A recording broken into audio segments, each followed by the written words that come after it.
ओम नमः शिवाय। शिव जी सदा सहाय। ओम नमः शिवाय। गुरु जी सदा सहाय। लिंगेश्वर परिचय। श्री सूत जी ने बताया, यदि कोई व्यक्ति श्रवण मनन और कीर्तन के स्थान पर शिवलिंग की स्थापना करके उसका पूजन करता है, तब भी ये संसार रूपी सागर से मुक्ति पा जाएगा। मैंने अपने गुरुजी से सुना है कि शिव जी ब्रह्मा स्वरूप निष्फल कला रहित तथा काल सहित है। इस निष्फल में निराकार लिंग की प्रधानता है। वे सभी कलाओं से युक्त है और साकार निराकार से ही शिव जी ब्रह्मा संज्ञक भी है। व्यक्ति शिव जी के साकार रूप और निराकार रूप दोनों को पूजते हैं। प्राचीन काल में ब्रह्मा विष्णु के विवाद में उन्होंने शिवलिंग से प्रकट होकर दर्शन दिए थे। तभी से शिवलिंग इस संसार में पूज्य हो गया। इससे सबका कल्याण होता है और मोक्ष की प्राप्ति होती है।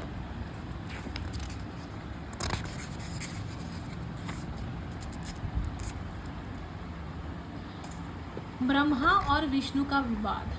पूर्व समय की बात है कि भगवान विष्णु अपने पार्षदों सहित लक्ष्मी जी के साथ शेष शैया पर शयन कर रहे थे। ब्रह्मा जी भी वहां पहुंचे। विष्णु को संबोधन करके बोले, हे पुत्र, तुम कौन हो? उठो, तुम मुझे देखो, मैं तुम्हारा भगवान यहाँ आया हूँ। विष्णु यहाँ ये सुनकर क्रोध को दबाते हुए बोले, हे पुत्र, तुम्हारा कल्याण हो, जाओ बैठो, देखो मैं तुम्हारा पिता हूँ। कहो, तुम्हारा मुख टेढ़ा क्यों हो गया है? ब्रह्मा जी बोले, समय के फेर से तुम्हें अभिमान हो गया है। हे पुत्र, मैं तुम्हारा स्वामी हूँ, इस समस्त संसार का पितामह हूँ। विष्णु बोले, अरे चोर, तुम मुझे अपना बड़प्पन क्या दिखाते हो? सारा संसार तो मुझ पे निवास करता है।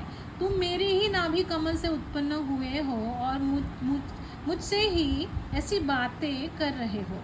तुम्हें यह शोभा नहीं देता। इस प्रकार ब्रह्मा जी और विष्णु जी में विवाद बढ़ता गया। ये दोनों अपने को प्रभु कहते कहते आपस में युद्ध करने लगे। दोनों के प्रहारों से देवता व्याकुल होकर कांपने लगे और कहने लगे, जब आप दोनों अराजकता उत्पन्न कर रहे हो तो ये समस्त सृष्टि भगवान शिव की है। उनके बिना इस सृष्टि का एक तिनका भी इधर से उधर नहीं हो सकता।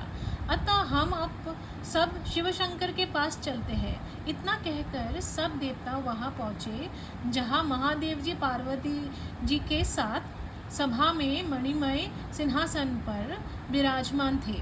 देवताओं को आया देखकर शिवजी ने उन सबको अपने पास बुलाकर बोले,